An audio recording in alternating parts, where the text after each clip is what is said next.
Shalom, shalom, boa tarde. 15 de Shevat, 5.785, a contar da criação. Estamos no dia 13 de fevereiro de 2025, pelo calendário civil da Era Comum. É a tarde com a Torá, nesta quinta-feira, o quinto dia da semana, que é o quinto dia para o Shabat. Então, nós estamos trazendo a Parashá da semana. A Parashá da semana, nós temos aí a Yitro, né? É a 17ª porção do ciclo 5.785 e é a quinta porção dentro do livro Shemot, Êxodo, certo? Nós temos Yitro, tem alguns nomes, né, que já foi mencionado. Yitro, Jetro, Ieter e Reuel, né? Jetro ou Yitro, né, significa excelência, Ieter, aquele que acrescenta, e Reuel, amigo de Deus. Então esses são os nomes que nós temos aí com referência a Yitro, né? E Yitro, ele era mestre, né, realmente das magias, da idolatria, do ocultismo e companhia limitada, né? E por isso ele era em Midian, ele era ocupava uma posição importante em Midian como um dos mandatários, bem como também as nações mandavam seus representantes para consultar Yitro a respeito, né, das questões de idolatria, ocultismo e por aí afora vai, né? Yitro, ele deixa tudo e vai para o deserto ao encontro com Moshe, porque Moshe era o seu sogro, e na sua casa estava exatamente a sua filha Tzípora, né, que foi dada a Moshe em casamento, e os dois filhos de Moshe, né, Gershon e Eliezer. E tantas notícias chegaram do Egito, no deserto, né, com referência ao povo judeu. Então, inclusive a guerra de Amaleque, né, que atacou traiçoeiramente e de forma cruel o povo judeu, e Amaleque saiu derrotado e o povo judeu saiu vitorioso. Então Yitro, ele toma uma decisão para visitar o seu genro e também levar a sua esposa e os seus filhos. Mas o objetivo central de Yitro era realmente levar uma mensagem positiva para o povo judeu, tendo em vista que o ataque de Amaleque acabou deixando o povo com uma baixa moral, por assim dizer, porque ninguém ousava atacar o povo judeu.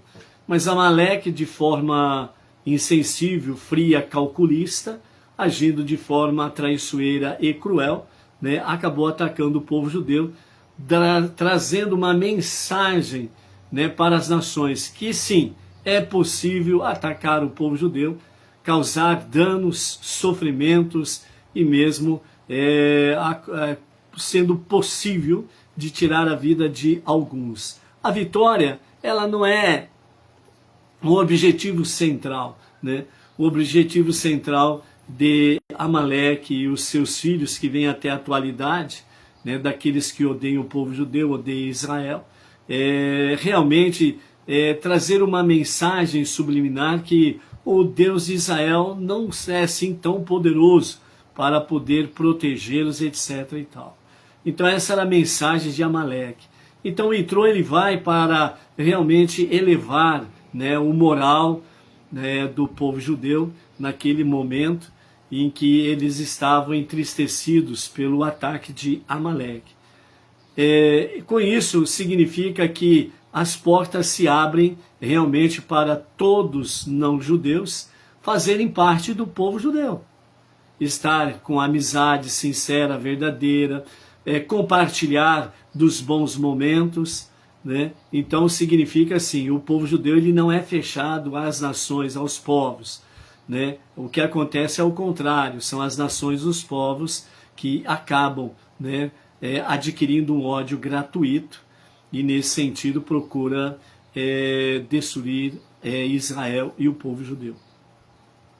Mas Yitro, ele não para por aí, né? Depois de alguns dias, Yitro ele acaba se convertendo ao judaísmo, né?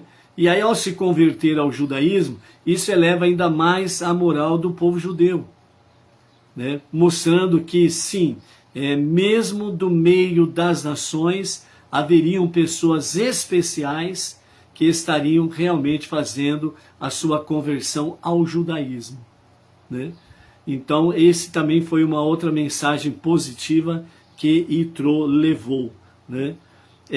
Depois nós chegamos ali no versículo 27 do capítulo 18, que diz assim: Moshe despediu seu sogro e ele se foi para sua terra, né? Então, Moshe, ele despediu seu sogro, ou seja, falando de forma simples, né? Ele mandou Yitro embora, né? Yitro, ele não somente era idólatra, como ele era mestre no conhecimento da idolatria de todas as divindades pagãs, do ocultismo, da feitiçaria, por aí afora vai. Ele era extremamente sábio no conhecimento dessas questões de divindades e companhia limitada. Então a conversão de Yitro ao judaísmo veio trazer uma mensagem de poder realmente para quebrar toda a idolatria, ocultismo, bruxaria, feitiçaria e companhia limitada. Por quê? Porque Yitro, ele realmente vem e diz que não há Deus como o Deus de Israel, não há Deus como o Deus dos judeus. Então, o grande mestre, que era reverenciado pelas nações, né, como um grande artífice da idolatria, do ocultismo, etc. e tal, agora ele se converte ao judaísmo, ao Deus de Israel, ao Deus dos judeus. Então essa mensagem foi de muito poder para o povo judeu e uma mensagem para as nações, que dentre as nações haveria sim pessoas especiais que convergiriam para o judaísmo, e mais para frente, né, a mensagem sendo aplicada das 7 leis de Noé, né, as pessoas entre as nações, os povos entre as nações, estariam fazendo, abandonando toda a idolatria, paganismo e companhia limitada, e estariam abraçando o monoteísmo com fundamento judaico e orientação rabínica. Ou seja, crendo assim como Yitro, né? Não há Deus como o Deus de Israel, não há Deus como o Deus do povo judeu. Ou seja, reconhecendo o único e o verdadeiro Deus e Salvador, como diz o profeta Isaías, lá no capítulo 43, versos 9 a 11. Mas depois de alguns dias, o que acontece? Moshe, ele despede o seu sogro, ele fala para o seu sogro ir embora. Então a pergunta é, por que Yitro foi embora? Por que Moshe despediu, mandou embora o seu sogro? Então vamos ver alguns comentários aqui, né? Rashi diz assim, de forma bem simples e objetiva: Moshe mandou o seu sogro embora para voltar para sua terra, para sua parentela e para os seus ali, simplesmente para converter a sua família ao judaísmo. Rashi, ele faz um comentário curto e simples, bem objetivo.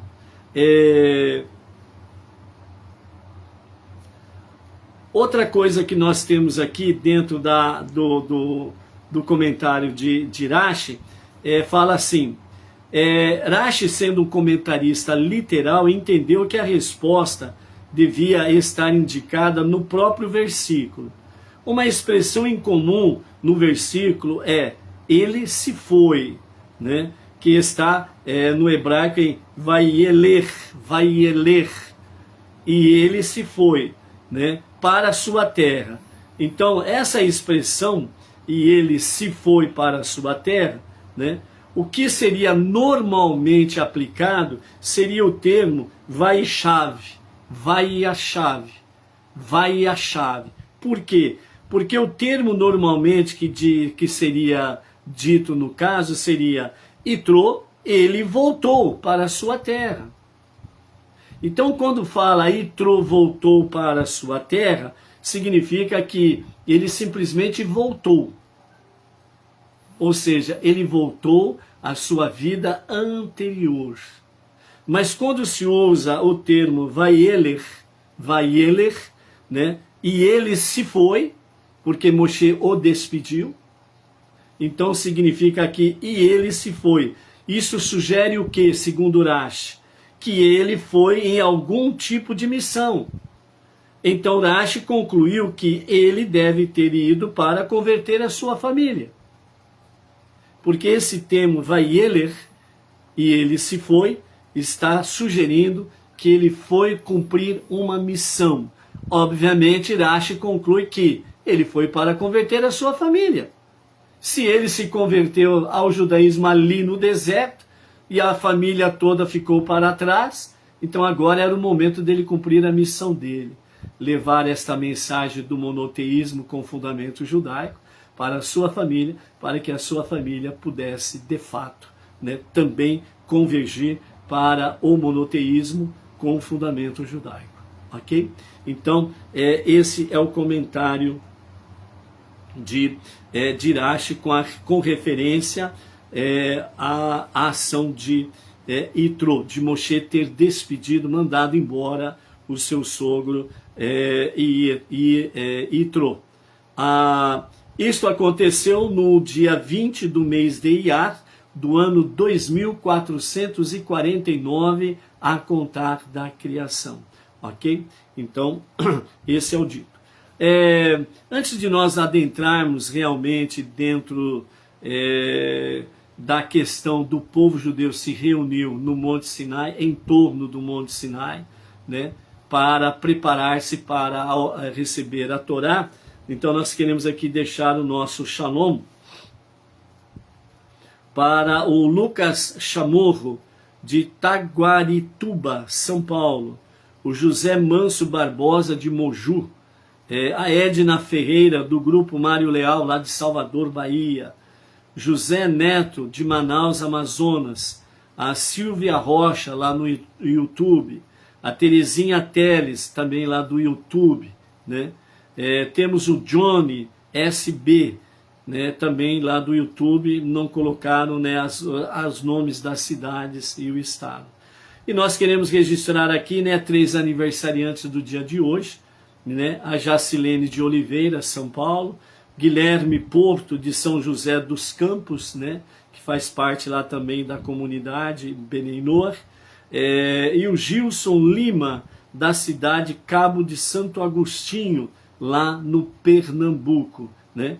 Então, aos nossos 3 aniversariantes, o nosso Mazal Tov, né, com muitas bênçãos, proteção, saúde, vida longa, para servir a Hashem e a causa do monoteísmo com fundamento judaico e orientação rabínica, ok? Lembrando, né, amados que estão conosco aí de forma virtual, né, na possibilidade de colocar o nome da cidade, né, e o estado que pertence, seria bom para que a gente pudesse aqui registrar realmente de onde você está se conectando conosco.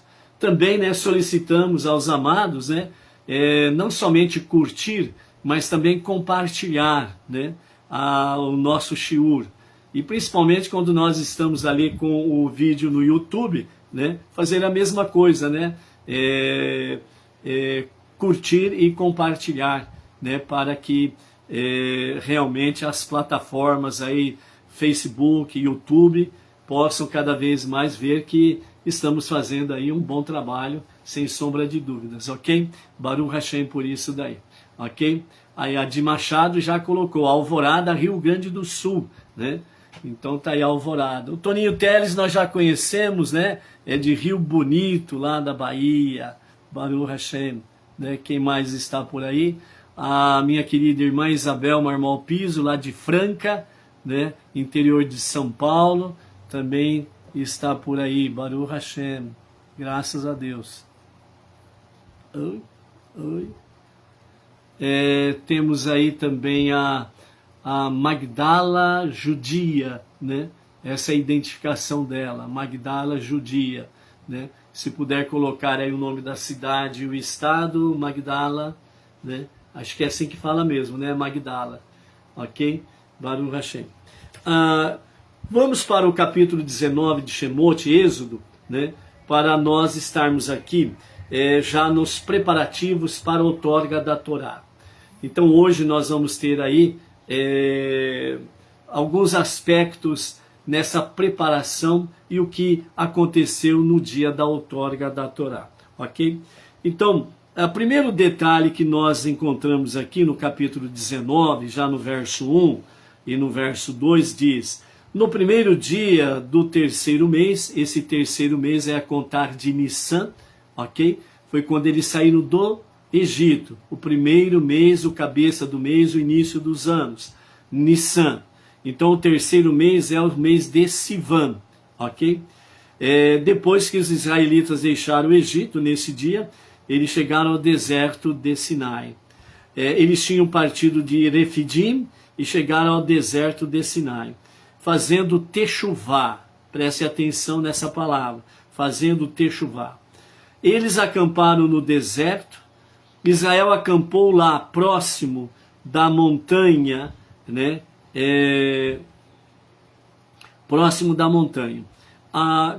Agora nós vamos ler junto com o comentário de Rashi, principalmente esse versículo 2 aqui. Diz assim: eles tinham partido de Refidim e chegaram ao deserto de Sinai, fazendo techuvá. Eles acamparam no deserto. Israel acampou lá próximo, ao lado leste da montanha, em um estado de unidade completa, como se fossem uma única pessoa, com um só coração. Por que o comentário de Rashi, ele traz essas expressões, né? A unidade completa, como se fosse uma única pessoa, com um só coração.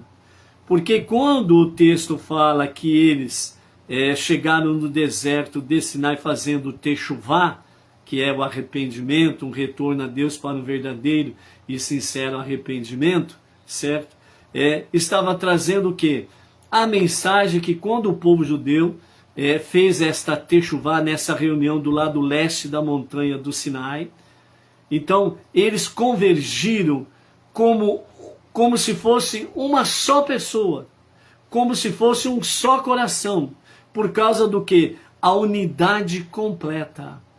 Então, nesses momentos que antecederam a outorga da Torá, a entrega da Torá, ou Matan HaTorá, o povo tornou-se como se fosse um só coração, como se fosse uma só pessoa. Ou seja, todos os sentimentos, todo o intelecto, todo o ser de cada um dos 3 milhões de judeus estavam em uníssono, no mesmo pensamento, na mesma unidade, no mesmo coração. Então isso fez com que possibilitasse, logo após a partida de Itró, né, fez com que houvesse a possibilidade da outorga da Torá, da entrega da Torá, porque o povo estava preparado para o fazer. Então, quando o povo judeu se reúne ao lado leste da montanha, aquela mistura de povos que tinham saído com eles do Egito, eles ficaram mais apartados. Eles não ficaram no meio das 12 tribos. Eles ficaram apartados das 12 tribos. Certo? Então foram testemunhas oculares, milhares de misturas de povos que saíram do Egito com eles. Ou com ele, né? Como nós estamos falando em unidade com o povo judeu. Então essas milhares de pessoas foram testemunhas oculares do que aconteceu no Monte Sinai e a outorga da Torá e o povo judeu numa só voz, num só sentimento, num só pensamento, num só coração, respondendo realmente a Hashem: nascer, faremos. Ok? Então essa é a questão da unidade ali do povo nessa preparação para a outorga da Torá. Um outro comentário que nos fala sobre essa questão da reunião do povo judeu outro comentarista, Be'er Itzhak, diz: o versículo afirma que Israel acampou de forma singular, em lugar do plural. Então fala, e o povo acampou, né? Ali no Israel acampou, lá próximo do lado leste da montanha, em um estado de unidade completa, como se fosse uma única pessoa, né? Você acompanhando o versículo 2, você vê que fala sobre fazendo techuvá, aí tem um ponto, em seguida eles acamparam no deserto, outro ponto, né? Então está falando das 12 tribos se acampando no deserto, certo? Então as 12 tribos se colocaram em posição, cada um no seu devido lugar. Mas na sequência diz, Israel acampou. Ou seja, os filhos de Iacove acamparam no deserto, as 12 tribos.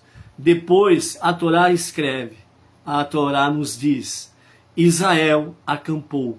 Ou seja, quando fala Israel acampou, está falando o povo, no singular, como se fosse uma só pessoa, um só coração, um só sentimento, um só pensamento. Ok?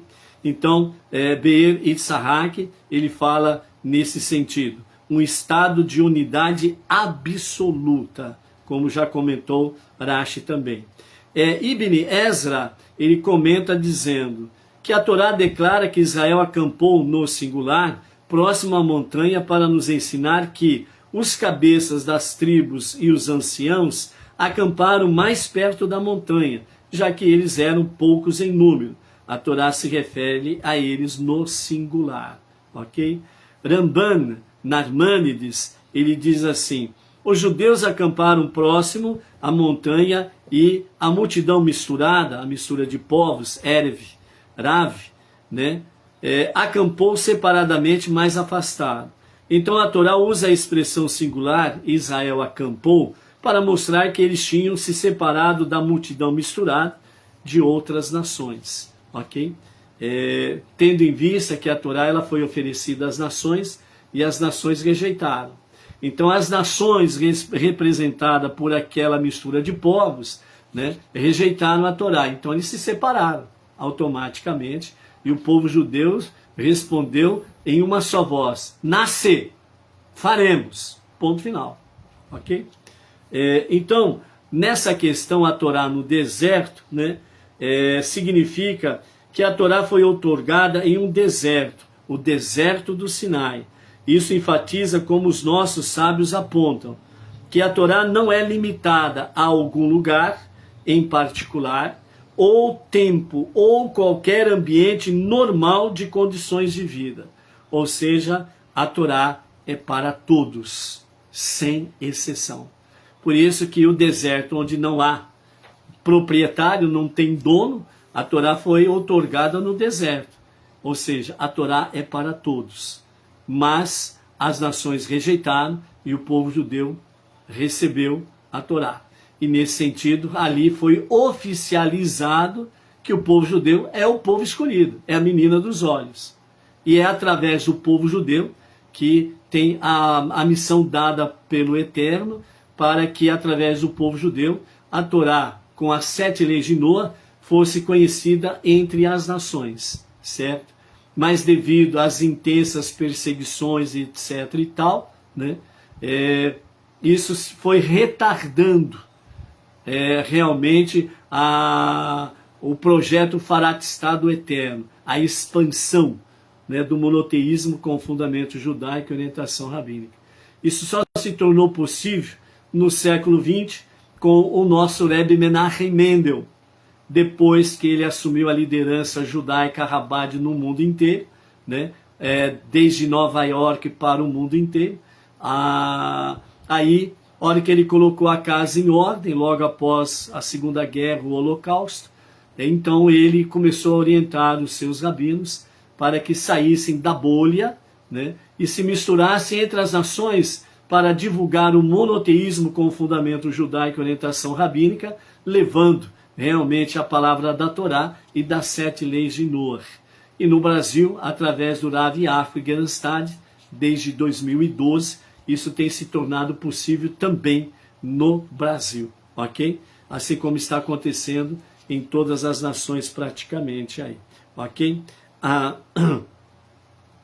Então, nesse aspecto aí, nós temos aí alguns comentários dos nossos mestres, que nós vamos trazer para os amados, com referência a essa preparação, né? E o que aconteceu exatamente naquele momento ali, na questão da outorga da Torá. E sobre os 10 ditos, Haselit Hadibrot, né? Os 10 mandamentos, popularmente conhecido, né? No próximo shiur, nós estaremos aí comentando sobre os 10 ditos de Hashem, que é no Shabat, né? No sagrado dia do Shabat, ok? Por 26 gerações, desde a criação de Adão, Deus esperou para transmitir à humanidade a preciosa Torá, que precedeu a criação do universo. Ou seja, a Torá, para compreendermos, a Torá, antes que existisse qualquer partícula no universo, a Torá já era uma realidade em Deus. Ou seja, numa linguagem um pouco mais técnica, a Torá era o projeto de Deus. Então aquele projeto de Deus, quando as pessoas, né, os engenheiros, vamos assim dizer, né, antes de fazer qualquer edificação, então o projeto vai no papel, né? Depois que o projeto está no papel, foi aprovado, que está tudo dentro dos conformes, então começa a sair do papel para a materialidade. E aí então, segundo o projeto, constrói pontes, né, viadutos, prédios, e por aí afora vai construindo qualquer coisa, né, casas, etc, etc, etc. Então, dentro dessa linguagem simples, é exatamente o que Deus fez. Antes de haver qualquer partícula no universo, primeiro Deus criou o seu projeto, a Torá, os 5 primeiros livros bíblicos. Então a Torá é o grande projeto de Hashem. Por isso que na redenção final, com o justo Mashiach, né, o reinado de Mashiach, com exceção de Salmos, do livro de Salmos, né, porque são louvores a Hashem, né, com exceção do livro de Salmos e os 5 primeiros livros a Torá, segundo os nossos mestres, todos os outros livros não terão mais significado nos dias da redenção final. Por quê? Porque o justo e o verdadeiro Mashiach, ele vai cumprir todas as profecias. Então os livros proféticos perdem a sua eficácia. Porque Mashiach, ele vai cumprir todas as profecias. O que não aconteceu até a presente data com os pretensos candidatos que apareceram ao longo da história como Messias. Mas quando o justo e o verdadeiro Mashiach, ele se revelar, ele vai cumprir as profecias. E aí então ele vai estabelecer o seu reinado. E como diz o profeta Isaías, de Jerusalém sairá a palavra da Torá para todos os 4 cantos da terra. Então, com exceção de Salmos, que são livros de louvores, os demais livros vão perder a sua eficácia. Então vai permanecer os 5 livros da Torá, ou Pentateuco, como alguns queiram, certo? E mais o livro de Salmos, na redenção final, certo?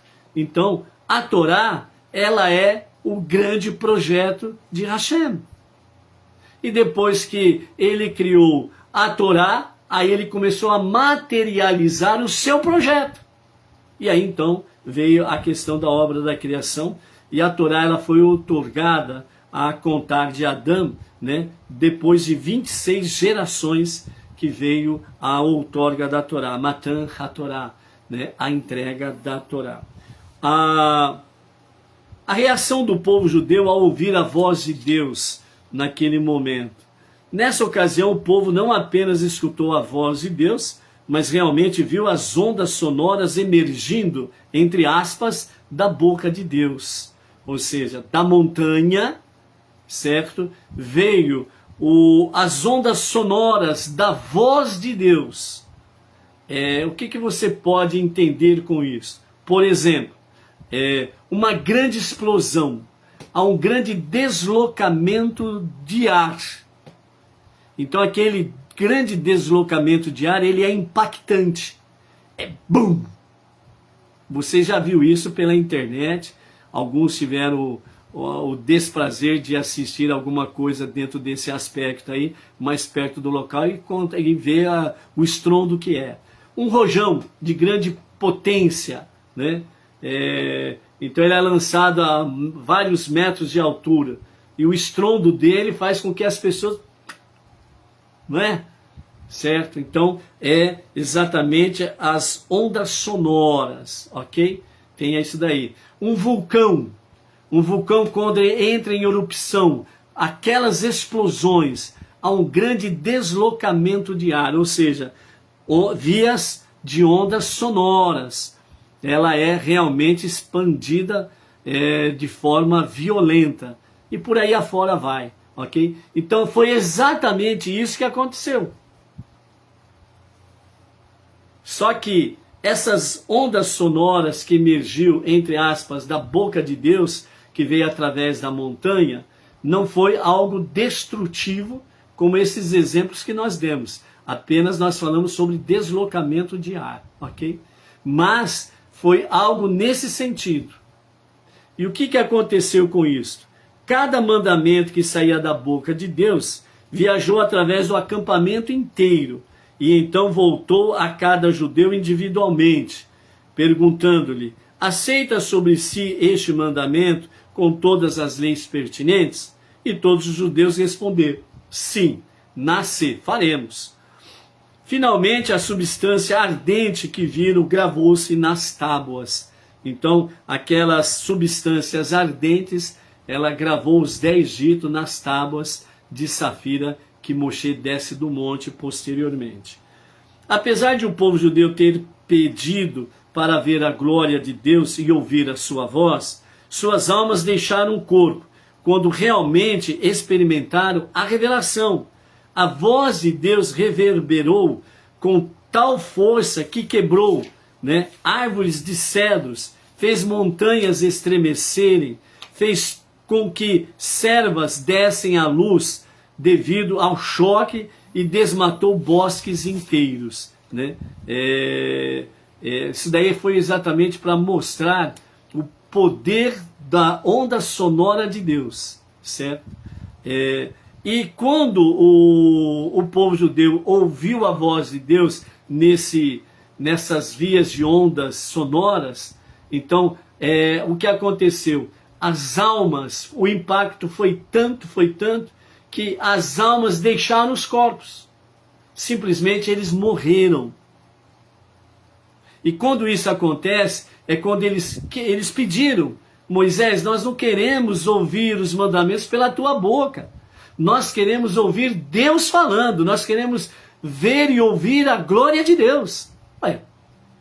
Pedido feito, pedido aceito. Deus, ele não restringe. É isso que o povo quer e o povo vai ter. Moshe já teve a sua experiência com Deus. Ele já teve a sua experiência com o soberano. E o povo queria ter a sua.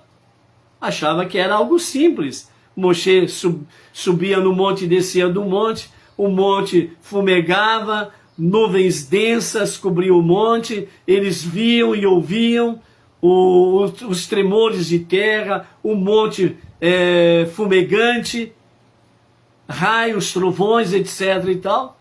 Moshe sobe e desce na maior tranquilidade, porque aqui nós não podemos ouvir e ver a glória de Deus. Então, Moshe, que Deus fale conosco. Pedido feito, pedido aceito. Então, quando veio o primeiro mandamento, né? Moshe estava no topo da montanha e Deus mandou descer. Por que Deus mandou descer? E vai Moshe descer o monte. Deus queria dar o primeiro dos mandamentos naquele momento, né?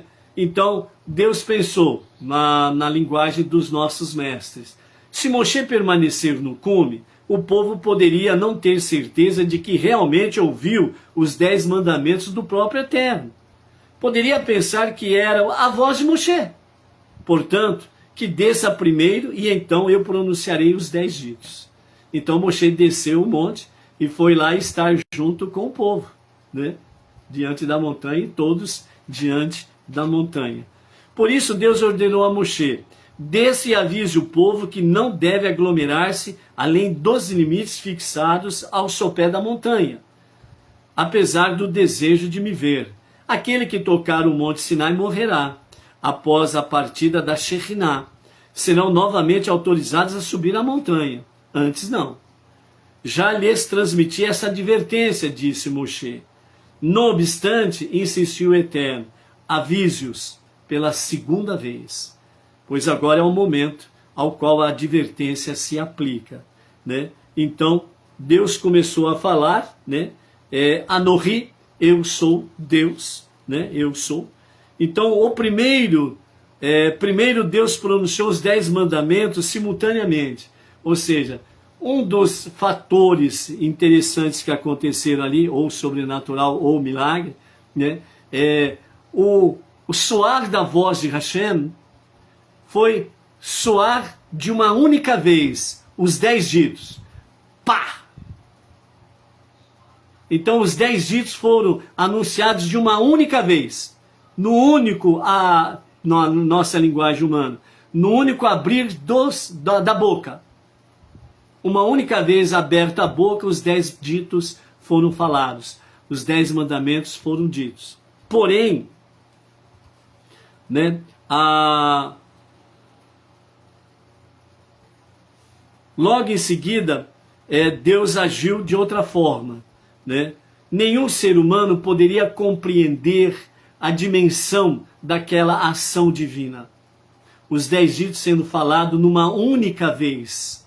Então, o ser humano, com o seu intelecto, não seria capaz de captar com integridade os 10 ditos. Então aí, realmente, Deus falou a todos, nesse momento, falou a todos de um único momento, numa única voz, né? E o povo escutou tudo, mas não entendeu nada. Então aí, em seguida, o Eterno, ele repete cada mandamento separadamente. O primeiro, o segundo, até o 10º, ele vem e fala separadamente cada mandamento. Os israelitas não experimentaram o total impacto da voz divina. Cada indivíduo percebeu-a de acordo com a sua capacidade única de vivenciar a Shekhinah, a presença divina. Não obstante, desmaiaram após cada mandamento, uma vez que esse nível de profecia realmente excedia seus poderes de percepção. Então, essas ondas sonoras da voz de Hashem, pronunciando o primeiro mandamento que foi perceptível o ouvir, e a voz nesta onda sonora, não, então eles desmaiaram. Ou seja, as almas saíram deles devido ao grande impacto. O nível da profecia era muito elevado e muito forte.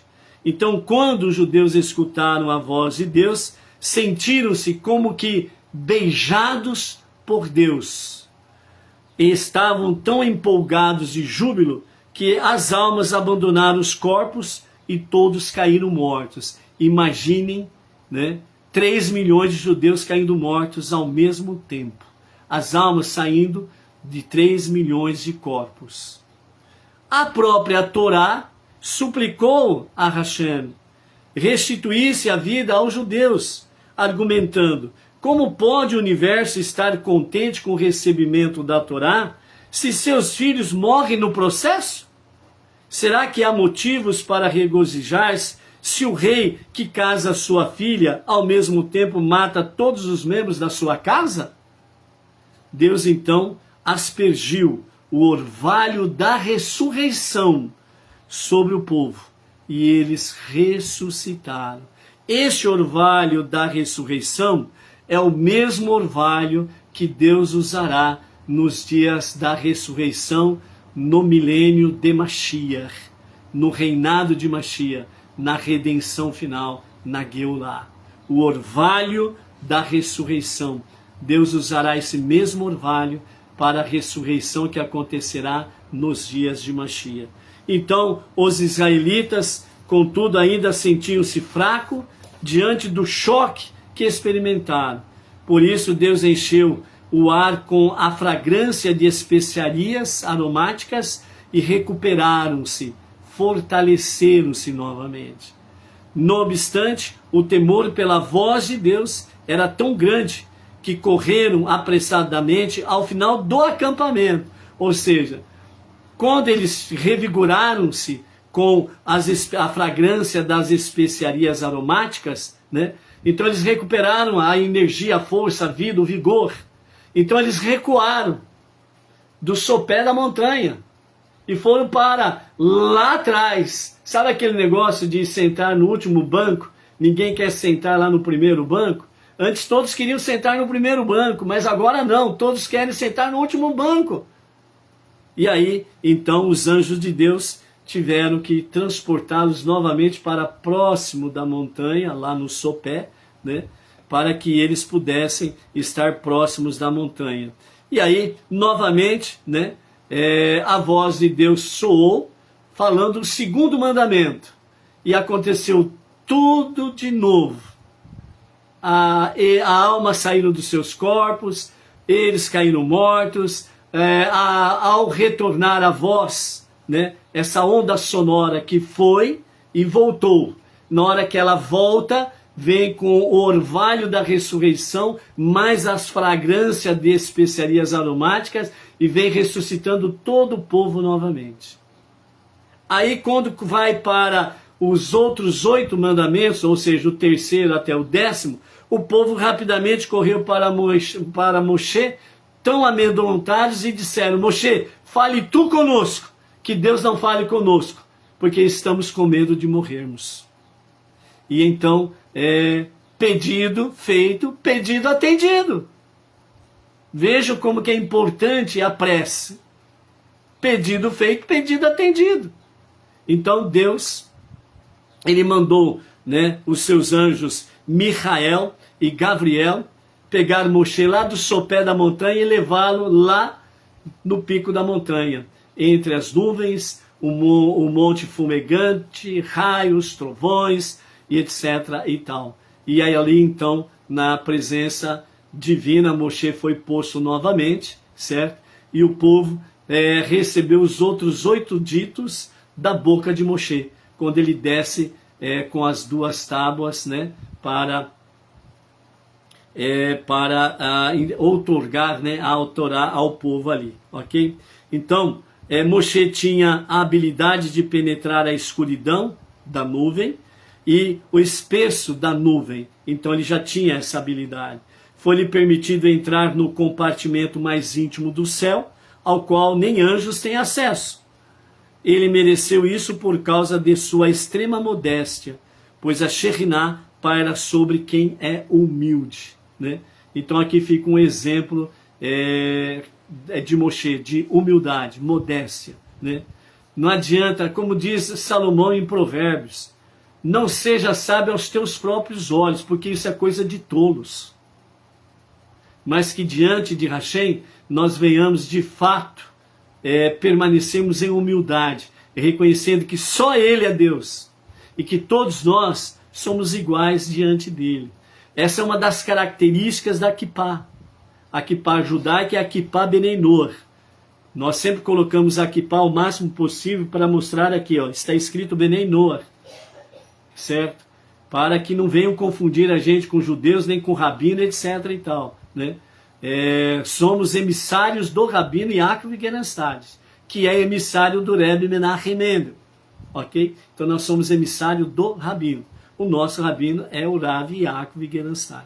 Então a gente procura fazer as coisas de forma bem transparente para que não paire dúvidas, né? E não nos apartarmos da modéstia e da humildade. Por quê? Porque nós não somos nada e nós não sabemos nada ainda, estamos aprendendo, entendeu? Então, a Shekhinah, a presença divina, ela paira sobre quem é humilde. Não esqueçamos, sem sombra de dúvidas, essa questão. E dessa forma, Deus então amplificou a voz de Moshe para que alcançasse todo o povo. Moshe, em sua grande sabedoria, acalmou o povo amedrontado. Não temam, Deus apareceu apenas para elevar vocês. E para isto, seu temor deve estar sobre vocês, para que não pequem, né? Então, por isso, eles pediram a Moshe, fale conosco, não fale Deus, que nós estamos com medo de morrer. Esse medo chama-se temor. Então, que vocês tenham o temor para que não pequem. Ou seja, nós precisamos ter medo. Medo de pecarmos contra Deus. Esta é a realidade. O temor é uma palavra suave, uma palavra bonitinha. Mas é amor e medo. Essa que é a realidade. Esse medo, ele nos leva a um temor mais elevado. Qual o temor elevado? Respeito. Então vejam o caminho da humildade como que é. Primeiro vem o medo, como o povo sentiu medo. Mas depois vem o quê? Um nível mais elevado de temor, que é o respeito. Ou seja, Deus diz, eu respeito o que Ele diz.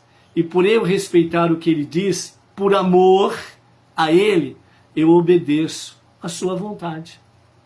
Eu obedeço às 7 leis universais e etc. e tal.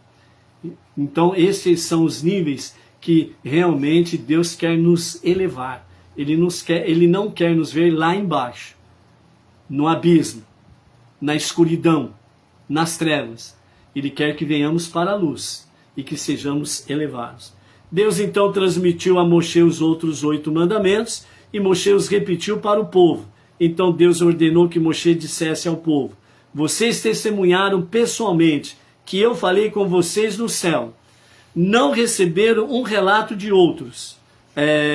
Se alguém ouve algo de outros, pode suscitar dúvidas em uma mente. Contudo, todos vocês viram a outorga da com os seus próprios olhos. E esta outorga da Torá, a entrega da Torá no Monte Sinai, a Moshe e ao povo judeu, foi testemunhado por Erev, Rav, uma mistura de povos, milhares de pessoas de diversas nações que estavam acompanhando o povo judeu. E também todas as religiões reconhecem esta ação do Monte Sinai, porque todas as religiões falam realmente da outorga da Torá ao povo judeu através de Moshe do Monte Sinai. Então, a verdade, ela vai realmente passando de geração em geração, e a verdade, ela sempre é a mesma, hoje, como ela o foi há mais de 3.300 anos, quando houve a outorga da Torá. A verdade, ela nunca muda. Por isso que o dito popular fala que a mentira tem perna curta, e é uma realidade. A mentira ela nunca consegue subsistir por si mesma, porque ela tem uma perna curta, ela tem uma perna comprida e uma perna curta. Então ela é manquitola. Então uma hora ela acaba tropeçando na sua própria perna e pluf, a mentira cai por terra e a verdade é estabelecida, ok? E até os dias de hoje continuamos convencidos da veracidade da Torá, pois estamos cônscios da certeza histórica de que o nosso povo inteiro testemunhou a outorga da Torá, a divina revelação da Torá no Monte Sinai. O judaísmo, em contraste com outras religiões, não se baseia na crença de relatos de indivíduos, mas sobre fatos históricos, né? Faz pouco tempo que teve aí uma comissão científica, né, que fez pesquisas no fundo do Mar Vermelho e encontraram vestígios, né? Encontraram vestígios das bigas do faraó lá no fundo do Mar Vermelho, né? Encontraram resíduos lá de escudos, né? As bigas, rodas, lanças, etc. e tal. Faz parte de um documentário que está aí no YouTube, BBC de Londres e Companhia Limitada, etc, etc e tal. Ok? Duas mensagens do nosso Rebbe Menachem Mendel diante desses fatos que nós acabamos de falar. Primeiro, amor fraternal. Israel acampou ali como um povo unido em frente da montanha. A presença de Deus se recusa a viver em meio à discórdia. e a falta de harmonia. Vejam bem, a experiência que acredito que todos nós já tivemos. Uma discussão familiar. No meio da discussão familiar, alguém diz assim: Deus não está aqui. Deus não está presente nessa discórdia de vocês, não. Deus está muito longe daqui. Acredito que praticamente quase todos já passaram por essa experiência. Porque é uma realidade. Onde há discórdia e falta de harmonia, a Shekhinah, a presença divina, ela se ausenta. Por isso que foi necessário este amor fraterno, né, do povo de Israel, o povo judeu, se reunir como um povo unido, como se fosse uma única pessoa, num só coração, num só pensamento, num só sentimento. A presença divina se faz presente. Por isso, a família, ela é importante para que a sociedade seja uma sociedade sadia. Porque se na família não houver a presença divina, na sociedade não haverá a presença de Deus. E a sociedade, assim como as famílias, vão caindo no caos. E aí vira uma senhora de uma baderna que não tem tamanho. Então por isso é importante a família manter, de fato, harmonia, concórdia, amor.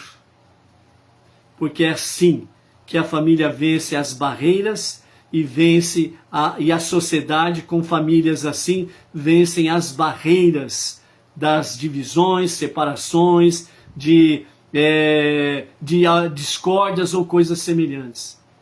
A união, a unidade, a harmonia é a chave de todo sucesso.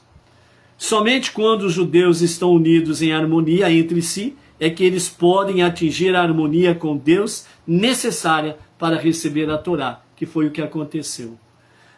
Isso também se aplica nos dias de hoje.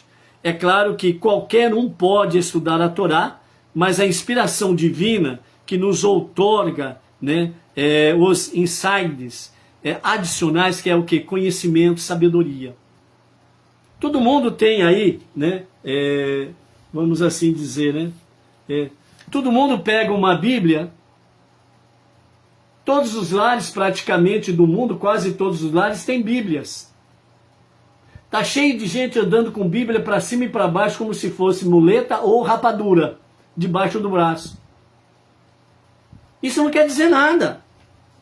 Não quer dizer que Deus está presente, não quer dizer que a presença divina está presente nesta vida, nesta comunidade que está reunida, ou na família que tem a Bíblia ali, que geralmente as pessoas abrem uma Bíblia como se fosse um amuleto num salmo determinado, como se fosse um amuleto, coloca lá dentro da casa, dentro do seu negócio, ou coisa semelhante, achando que isso vai resolver o problema. Não vai resolver. Em hipótese nenhuma. As sagradas letras, as sagradas escrituras, não é amuleto de sorte. Ela não como que fala? Ela não é muleta de aleijado. Ela não é rapadura para ficar debaixo do braço. A Torá é um livro sagrado com 5 livros. É um compêndio de 5 livros. É sagrado. Então, realmente, todos podem estudar, principalmente, né, depois que a Septuaginta apareceu, foram traduzidos, né, pelos 70 sábios, e aí ela se tornou conhecida para o mundo inteiro. Então o mundo inteiro hoje tem Bíblia. Tanto é que fala aí, muitas pessoas religiosas falam assim, a Bíblia é o livro mais vendido do mundo, ninguém cobre, né, o recorde de vendas da Bíblia. Mas agora olha para o mundo, a porcaria que está aí. Porque estão vendendo Bíblias, não estão ensinando a palavra divina. É diferente. Vender Bíblia, todo comerciante quer. Tem gente lucrando pra caramba com isso.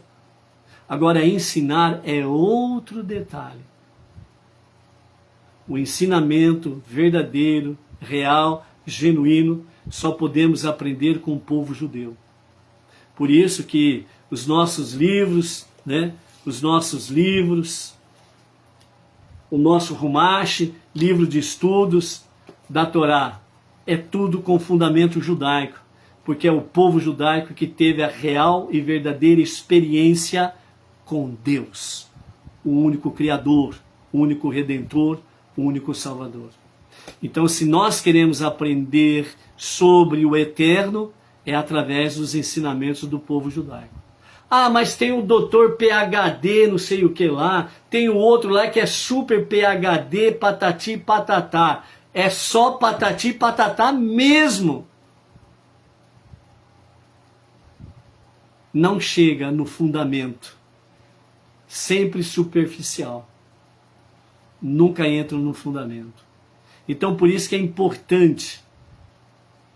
Não é vender Bíblias, mas o importante é ensinar a verdade das Escrituras Sagradas. Continuando. É claro que cada um pode estudar a Torá, mas a inspiração divina para conhecer com mais profundidade e nos permite sentir a presença de Deus na Torá só chega a nós quando nos preocupamos ativamente com o bem-estar do próximo. Levítico 19:18 está escrito: amarás o teu próximo como você ama a si mesmo. Essa passagem, ela está na Torá, ela está no chamado Antigo Testamento, ela está no livro de Levítico, capítulo 19, verso 18. O Rabi Akiva disse: esta é a Torá, os demais são comentários. Então essa é a realidade, ok? E neste ponto aprendemos mais uma lição. Os judeus foram capazes de unir-se no Monte Sinai porque eles estavam em frente à montanha, ou seja, concentrados na Torá. Como todos nós possuímos diferentes capacidades mentais, emocionais, personalidades e pontos de vista diferentes, não há uma forma natural de manter nossa individualidade e continuar ao mesmo tempo atuando como um corpo unificado. Apenas quando estamos concentrados em Deus é que nossas diferenças subitamente deixam de serem obstáculos para a união. Nossas diferenças seguirão existindo, pois são necessárias para o cumprimento da nossa missão coletiva divina. Mas a dedicação a Deus que compartilhamos entre nós transformará essas diferenças, que deixarão de ser barreiras, em degraus para atingir o nosso objetivo. Sermos um em Deus e transformarmos este mundo para ser a moradia de Hashem. A segunda mensagem do nosso Rebbe, ela nos fala sobre o poder do entusiasmo. Todo o Monte Sinai estava coberto de fumaça, pois Deus havia descido nele em chamas. O fato de que a montanha estava coberta de fumaça indicava que a entrega da Torá possibilitou ao mundo físico ser afetado pela espiritualidade. Isto nos ensina que a chave para transformar todos os aspectos de vida em geral, o espaço, o tempo, a consciência, é garantir que todos os aspectos divinos de nossa vida estejam imbuídos, entre aspas, em fogo. Ou seja, que fogo é esse? Com o calor e o entusiasmo por Deus e pela sua palavra, a Torá. Ou seja, que fogo é esse? Um amor ardente por Deus e pela Torá. Este é o fogo que nós precisamos ter. É dessa forma que nós vamos realmente alimentando o nosso entusiasmo em servir a Deus, viver Deus, para transformar este mundo para ser a moradia de Hashem. Ok? Que estas palavras realmente fiquem na profundidade dos vossos corações, do vosso intelecto, né, da vossa alma divina, e fortaleça o seu caminhar no seu dia a dia. Amém. Amanhã, né, a partir do pôr do sol de hoje até o pôr do sol de amanhã, é o 6º dia da semana, é Erev Shabbat, né, a véspera de Shabbat, Então as luzes especiais de Shabat, elas serão acendidas amanhã às 18 horas e 27 minutos. As duas luzes especiais de Shabat. E a partir das 20 horas, nós estaremos diretamente da Sinagoga Beninoa Regional Bauru, juntamente com o emissário Emerson Felipe da Silva, estaremos transmitindo a celebração do Shabat, né? Onde nós estaremos fazendo ali o quê? Louvores a Deus, preces a Hashem, a Deus, né? Estaremos fazendo o momento do Kiddush, que é o momento do pão e do vinho, e depois teremos o momento da Bimá, que é o momento de trazer uma reflexão sobre a Parashá da semana, que amanhã estará a cargo do nosso emissário Emerson, que vai trazer uma bela mensagem sobre a Parashá da semana. Então não perca amanhã, a partir das 20 horas, né, por esse mesmo canal, nós estaremos aí transmitindo a celebração do Shabat, o Kabbalat Shabat. Ok? Então, até daqui a pouco, com a graça de Hashem. Shalom, shalom.